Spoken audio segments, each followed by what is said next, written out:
Assalamualaikum warahmatullahi wabarakatuh. Yang terhormat Bapak Fajar Saiful Akbar, SE MAKS CTC, selaku dosen pengampu mata kuliah akuntansi sektor publik. Di sini kami dari kelompok 3 akan menjelaskan tentang bab 9, yaitu audit sektor publik.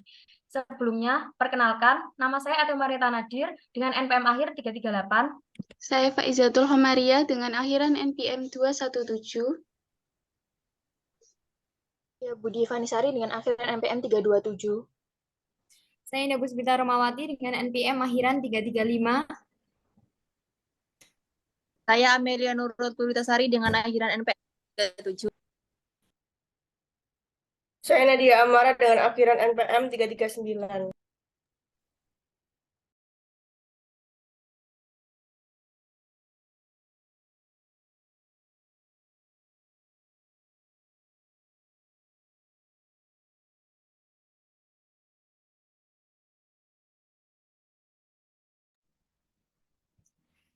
Yang pertama ada pengertian audit sektor publik.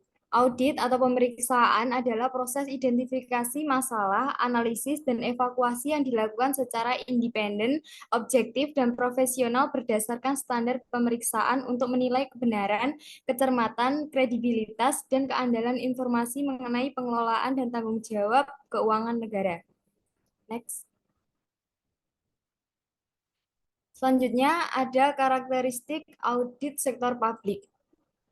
Ditinjau dari proses teknik audit, tidak ada perbedaan yang mendasar antara audit sektor publik dan sektor swasta. Namun karena karakteristik manajemen sektor publik yang berkaitan erat dengan kebijakan dan pertimbangan politik, serta ketentuan peraturan perundang-undangan, auditor sektor publik harus memberikan perhatian yang memadai pada hal-hal tersebut. Selanjutnya akan dijelaskan oleh rekan saya. Tujuan audit sektor publik. Tujuan audit sektor publik dipertegas dalam Undang-Undang Nomor 15 Tahun 2004 tentang pemeriksaan, pengelolaan, dan tanggung jawab keuangan negara. Undang-undang ini menyatakan bahwa pemeriksaan berfungsi untuk mendukung keberhasilan upaya pengelolaan keuangan negara secara tertib dan taat pada peraturan perundang-undangan yang berlaku. Next.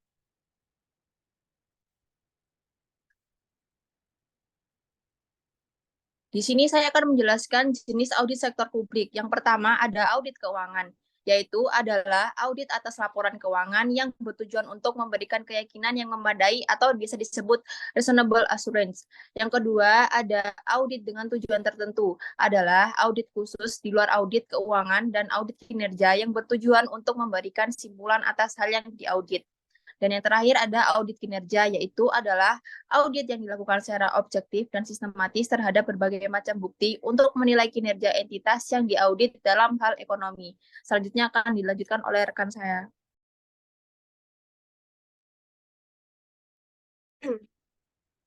Materi yang selanjutnya yaitu ada standar audit sektor publik. Di sini pengertiannya yaitu standar audit adalah ukuran mutu berupa persyaratan minimum yang dipenuhi auditor. Menurut pasal 5 Undang-Undang Nomor 15 Tahun 2004, standar audit disusun oleh BPK pada 19 April 2007.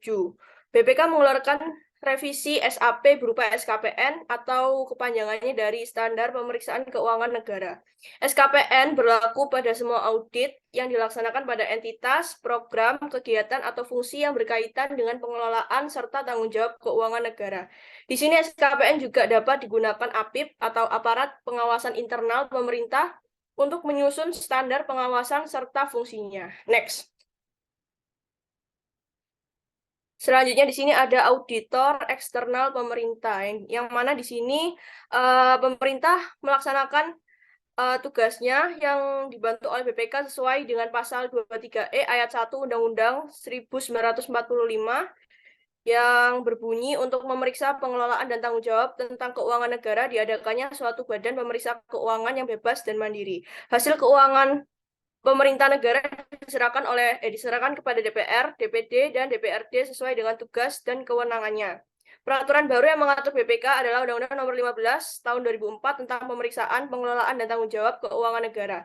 Undang-undang ini mempertanggungjawabkan pemeriksaan keuangan negara kepada BPK. Jenis pemeriksaan yang dilaksanakan BPK adalah seperti pada pasal 4 Undang-Undang 15 Tahun 2004, ada 3, yaitu pemeriksa keuangan, pemeriksa kinerja, dan pemeriksa dengan tujuan tertentu.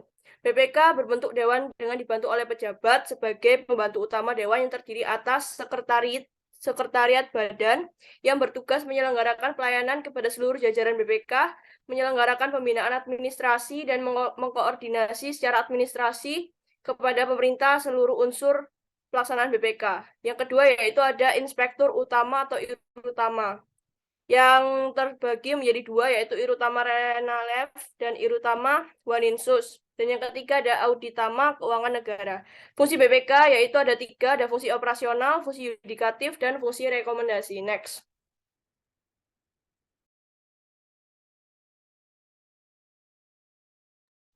Selanjutnya ada auditor internal pemerintah.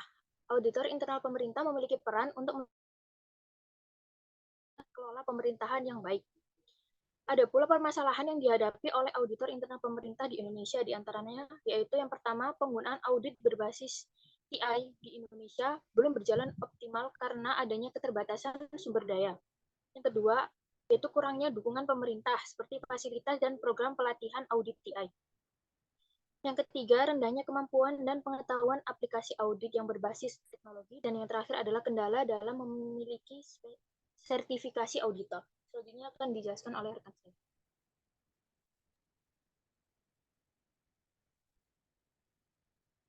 Selanjutnya adalah profesi auditor, dimulai pada KSAP yang terbentuk pada tahun 2000 oleh IAI. Nah, tujuan terbentuknya KSAP ini untuk pengembangan profesi akuntansi sektor publik. Setelah itu, KSAP bekerja sama dengan instansi dan lembaga-lembaga negara yang berkaitan untuk pengembangan kelengkapan profesi akuntansi sektor publik. Nah, bisa dilihat di sini Undang-Undang Nomor 17 Tahun 2003 tentang Keuangan Negara dan Undang-Undang Nomor 1 2004 tentang Perbendaharaan Negara, maka perlu dilakukannya suatu pemeriksaan oleh Badan Pemeriksa Keuangan Negara yang bebas dan mandiri. Nah, pemeriksaan ini dipegang oleh suatu lembaga yang bernama BPK.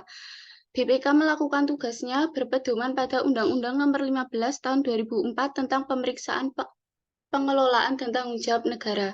Selanjutnya, nah pada slide ini ada kewenangan yang diberikan oleh BPK dan kemandirian oleh BPK. BPK diberi kewenangan untuk melakukan 3 jenis pemeriksaan, yaitu pemeriksaan keuangan, pemeriksaan kinerja, pemeriksaan dengan tujuan tertentu. Kedua, BPK memiliki kebebasan dan kemandirian dalam ketiga tahap pemeriksaan. Yang pertama, perencanaan, kedua, pelaksanaan, dan yang terakhir, pelaporan hasil pemeriksaan. Selanjutnya, kebebasan dalam tahap perencanaan mencakup kebebasan dalam menentukan objek yang akan diperiksa, kecuali pemeriksaan yang objeknya telah diatur tersendiri dalam undang-undang atau pemeriksaan berdasarkan permintaan khusus dan lembaga perwakilan. BPK diberi kebebasan dalam penyelenggaraan, yang meliputi 1. Kebebasan dalam penentuan waktu pelaksanaan, yang kedua, kebebasan metode pemeriksaan. Nah, selain kewenangan, BPK juga diberi kemandirian. Apa saja sih kemandirian BPK itu? Yang pertama, ketersediaan sumber daya alam. Maaf, masih slide sebelumnya. Yang kedua, ketersediaan anggaran. Yang ketiga, ketersediaan sarana pendukung lainnya yang memadai. Yang terakhir, BPK diberi kewenangan untuk mendapatkan data, dokumen, dan keterangan dari pihak yang diperiksa. Next. Nah, setelah BPK melakukan pemeriksaan ini, BPK akan membuat LHP atau laporan hasil pemeriksaan. LHP ini kemudian diberi kepada DPR atau DPRD yang sesuai dengan kewenangannya lalu akan ditindaklanjuti. Setelah itu, LHP ini juga akan diberikan oleh pemerintah yang akan dilakukan koreksi dan penyesuaian yang diperlukan. Selanjutnya, setelah itu, BPK menyusun ikhtisar hasil pemeriksaan yang dilakukan selama 1 semester. Ikhtisar ini akan diberikan kepada DPR atau DPRD. Selain itu, akan diberikan juga kepada Presiden, Gubernur, Bupati, atau Wali Kota yang bersangkutan. Dalam rangka transparansi dan peningkatan partisipasi publik, ditetapkan juga bahwa setiap laporan hasil pemeriksaan yang sudah disampaikan kepada lembaga perwakilan dinyatakan terbuka untuk umum. Dengan demikian, masyarakat dapat memperoleh kesempatan untuk mengetahui hasil pemeriksaan melalui publikasi dan situs web BPK. Yang selanjutnya akan disampaikan oleh teman saya.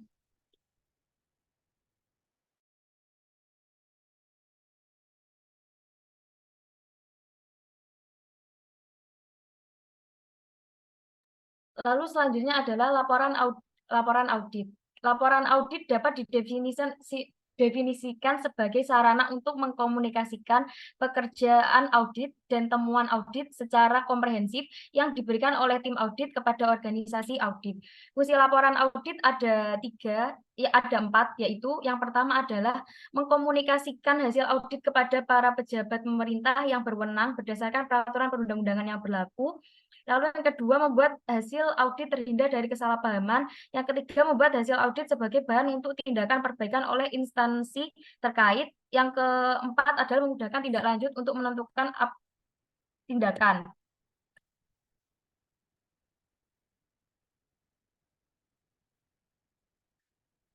Lalu ada standar pelaporan audit. Yang pertama adalah lengkap. Laporan harus memuat semua informasi yang dibutuhkan untuk memenuhi tujuan audit, meningkatkan pemahaman yang benar, dan memadai atas hal yang dilaporkan. Yang kedua adalah akurat. Laporan harus menyajikan bukti yang benar dan menggambarkan temuan dengan tepat. Yang ketiga adalah objektif, yaitu laporan harus disajikan secara seimbang dalam isi dan nada. Yang keempat adalah meyakinkan, yaitu laporan audit harus menjawab tujuan audit, temuan disajikan secara persuasif, dan kesimpulan serta rekomendasi disusun secara logis berdasarkan fakta yang disajikan. Lalu jelas, yaitu laporan audit harus mudah dibaca dan mudah dipahami. Terakhir adalah ringkas. Laporan audit harus disajikan secara ringkas, tidak lebih panjang dari yang diperlukan untuk mendukung pesan. Lalu ada tipe atau opini pendapat auditor yang dapat digunakan dalam laporan audit atas laporan keuangan. Yang pertama yaitu pendapat wajar tanpa pengecualian. Yang kedua, pendapat wajar tanpa pengecualian dengan paragraf penjelasan. Yang ketiga, ada pendapat wajar dengan pengecualian. Keempat, pendapat tidak wajar. Yang kelima, pernyataan tidak memberikan pendapat. Sekian presentasi dari kami. Kurang lebihnya mohon maaf. Terima kasih. Wassalamualaikum warahmatullahi wabarakatuh.